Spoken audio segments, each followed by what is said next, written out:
Welcome back to Celebrity Gossip, where the truth comes to light. Today, we're diving into a shocking revelation that could change everything for Diddy Jaguar Wright. The fearless whistleblower has exposed explosive new evidence in the ongoing legal drama between Diddy and Derek Lee Cardalou Smith. Could this evidence be the key to upgrading Diddy's sentence to life in prison? Stay with us as we unravel this story. Cut to Jaguar Wright speaking directly to the camera, then transition to images of legal documents. And Derek Lee Cardalou Smith, I've got my hands on court documents that could expose Diddy's darkest secrets. This isn't just about money, it's about justice. And what's even more shocking is the new evidence that Jaguar Wright has revealed court documents, receipts, and testimonies that could potentially change the outcome of Diddy's legal future.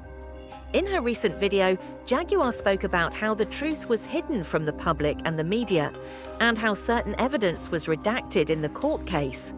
What was kept from the public eye? What was concealed, and why? Jaguar claims that everything was manipulated to protect Diddy, but now the truth is coming to light. They thought they could bury. He's now tagged with 2 felonies. He's not free to go about and do what he wants to do. For the next, 89 months or thereabouts, he's going to be under the control of the federal government. And that's no little thing for a guy like this. So here's what supervised release is going to be like for him. It'll be intense at first. They'll drug test him. They'll put monitoring software on his devices. They will, they'll have constant meetings and check-ins and that kind of thing once he gets out of prison. And as time goes on and he demonstrates compliance, the supervision will get less and less intense, probably to the point where he just has to call in once in a while. But if you get too complacent, and all of a sudden, you don't register, or all of a sudden, porn's an addiction, right? And, if you're looking at porn all the time, guess what? It's tough to stop that. It just is. And I've known clients that have, violated their conditions over and over again, and they wind up going back to prison. Now, Diddy seems to me like he's got some discipline. He doesn't follow the rules. And, the first violation could be like 18 months. The second violation could be this, Or he could be demonstrating such good compliance that he gets off early, which happens quite often. Okay, well, now that but he still has to register as a sex offender. He still has to do all these different things. Even after he's off of supervised release, he'll still have to register. And if he goes to Miami, because his home's in New York, he's got to check in with the local sheriff and say, hey, sex offender in town, that's what he got to do. This is not an easy thing for him to have to deal with down the road. But is it life in prison? No, it's not. Is it 20 years in prison? No, it's not. Is it even 10 years? No, it's not. But it's still going to be something he has to deal with. So it's no little thing that he is part of this community of people that have to be supervised, and he gave the government a big foray into controlling his life. And that's what happens when you decide to break the law. In another shocking twist, Jaguar revealed that Diddy himself visited Derek Lee Cardalou Smith in jail in 2024. But that's not all. Diddy used the alias John Smith Brother Love to keep his identity under wraps. What was the real reason behind this secret visit? Was Diddy Diddy obviously just starting out his time, well, not just starting out, but starting out his official sentence since being sentenced not too long ago. And I think suffice to say it's not going well so far.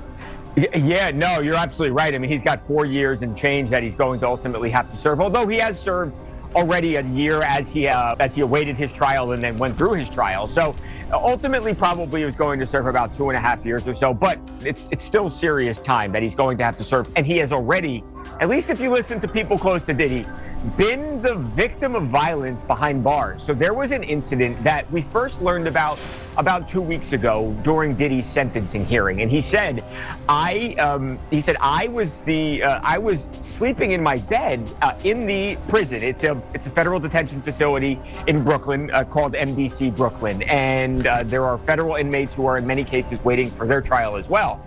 And Diddy claimed that somebody held a knife to his throat. He woke up and this guy basically had him, and he had the knife, and Diddy was at this person's mercy. Now, it's unclear what exactly happened from there. Was there a guard that came in? Did Diddy somehow fight this person off? Well, seems unlikely that happened. Or did the person just leave?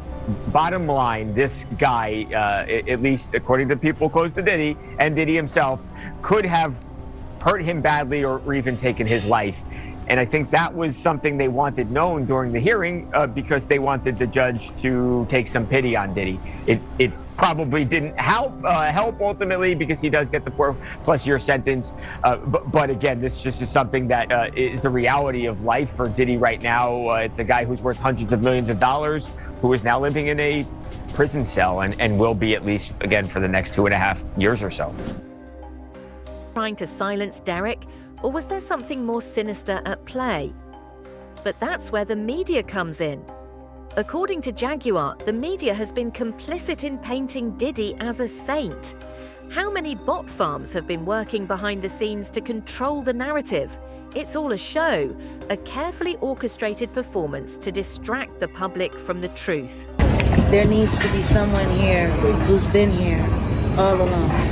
I've been waiting for this moment for 5 years. And here we are.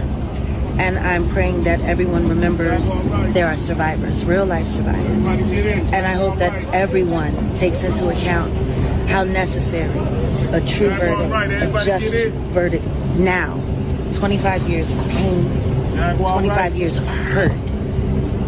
And I'm praying that God's just going to do what he told me he's going to do.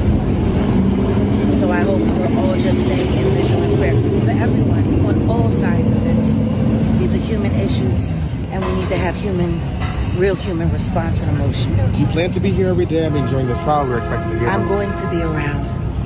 Have you spoken with anyone who might be possibly testifying, or have you spoken with anybody? That I cannot say. But what I will say is my prayers for Al B. Shore are being answered day by day.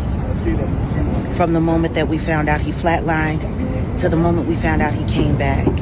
I'm here vigilant for that. Justice for Kim Porter. Support for Kim. So, what happens now?